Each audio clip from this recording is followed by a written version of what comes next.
Je suis le directeur des championnats sur circuit pour la FIA. À ce titre, je m'occupe principalement du développement des championnats avec le travail auprès des commissions, auprès des présidents de commission. Ce développement, ça passe par de la croissance, ça passe par de nouveaux objectifs ou la création de tout nouveaux championnats. La seconde partie, c'est les règlements. S'assurer qu'une fois que la création est faite, de proposer les bons règlements pour faire fonctionner ces championnats, que ce soit sur le plan sportif, mais aussi avec le département technique sur le plan technique. Et enfin, c'est sur le terrain, d'être présent, de donner un visage à la FIA, de s'assurer que le travail des officiels et le travail des directeurs de course est réalisé dans les meilleures conditions, et puis de leur donner un outil de travail qui soit le plus performant possible avec des nouveaux logiciels, des nouveaux systèmes, et pour les équipes d'avoir un contact qui représente la FIA sur les épreuves.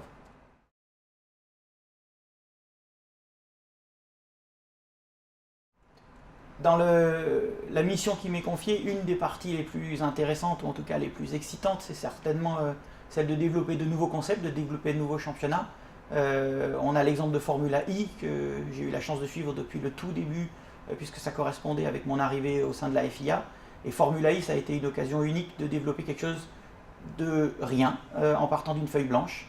Pas de voiture, pas de technologie, pas de connaissance de ce type de technologie électrique en course automobile, pas de circuit, et un championnat à créer complètement avec le travail très proche avec un promoteur, Formula E Holding. Et forcément, c'est une des parties excitantes ou particulièrement fortes dans le travail d'une fédération comme la Fédération internationale d'automobile, c'est de pouvoir développer de rien un produit qui aujourd'hui devient un produit majeur du sport automobile. Et c'est la chance aussi dans une fédération d'avoir un pouvoir mondial immédiatement et de pouvoir le faire pour plein d'autres catégories. On travaille avec le championnat d'endurance pour développer ce championnat, on travaille avec le touring car pour le rendre plus attractif, et aussi dans le déploiement de filières monoplaces, comme ça peut être le cas avec la Formule 4, la Formule 3, la future Formule 2, pour amener des pilotes vers la Formule 1. Donc c'est un des aspects particuliers de mon travail, et forcément un des aspects les plus excitants, c'est de travailler sur des nouvelles choses et de pouvoir les amener le plus haut possible.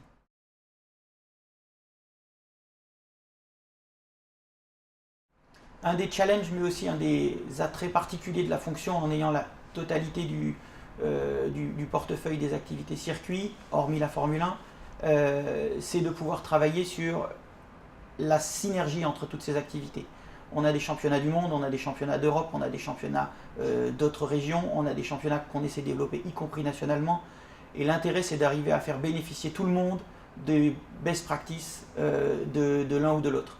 Et forcément, ça crée à la fin une équipe d'une douzaine de personnes aujourd'hui qui est là pour tous les jours pousser les nouveautés, pousser les développements et standardiser les choses, pousser la professionnalisation dans la manière dont la FIA assure sa mission.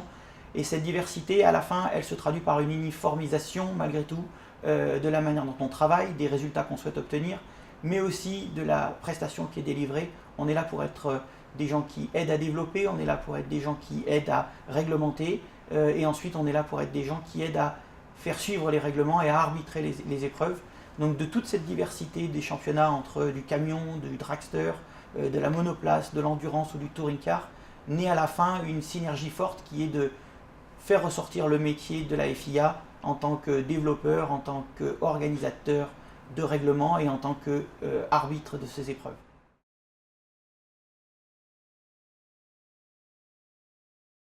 La première chose, c'est d'arriver à mélanger court terme et long terme.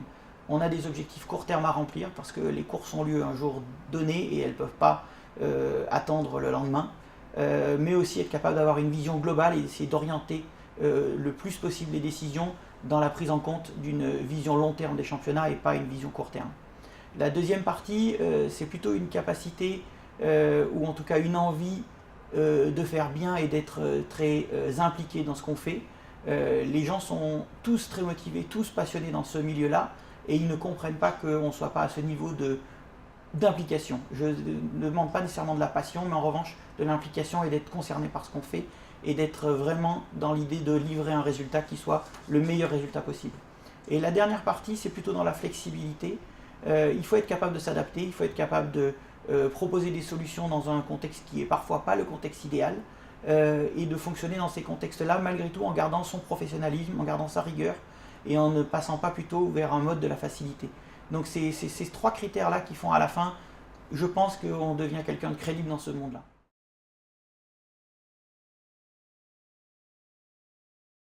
Le premier, c'était ma phase avant le sport auto, où j'ai eu la chance de travailler dans un groupe automobile très professionnel et dans un métier qui est très particulier, qui est celui de l'achat, où on développe la rigueur, on développe l'éthique, on développe l'ouverture d'esprit, on développe la négociation, le contact aux personnes. Donc c'est une première partie, ça a été de toujours rester dans cette approche d'être très droit et d'avoir une droiture forte. La seconde partie est plutôt celle qui est liée au démarrage dans le motorsport. Et là, c'était plutôt l'idée de jamais abandonner. On se retrouve dans des structures qui sont souvent à dimension variable, avec des gens qui n'ont pas du tout les mêmes difficultés que celles qu'on peut connaître dans un grand groupe. Et donc on doit s'adapter et être capable de ne pas abandonner, mais pour autant d'aider les gens et d'essayer de trouver et d'être le facilitateur ou les personnes qui font que les choses se passent. Et la dernière partie, c'est celle que j'apprends depuis que je suis arrivé à la FIA. C'est une dimension qui est encore plus large en termes de couverture géographique, puisqu'on est vraiment au niveau du monde entier. On se confronte à des cultures qui sont souvent très différentes. Et là, c'est d'accepter la différence, c'est d'accepter de prendre du temps dans certains cas ou de pousser dans d'autres, mais malgré tout, de rester dans une logique où on ne peut pas se contenter d'un résultat moyen, où on ne peut même pas se contenter d'un bon résultat. Il faut faire plus que ça. Et donc, c'est l'insatisfaction d'un quotidien pour essayer d'aller un peu plus loin à chaque fois.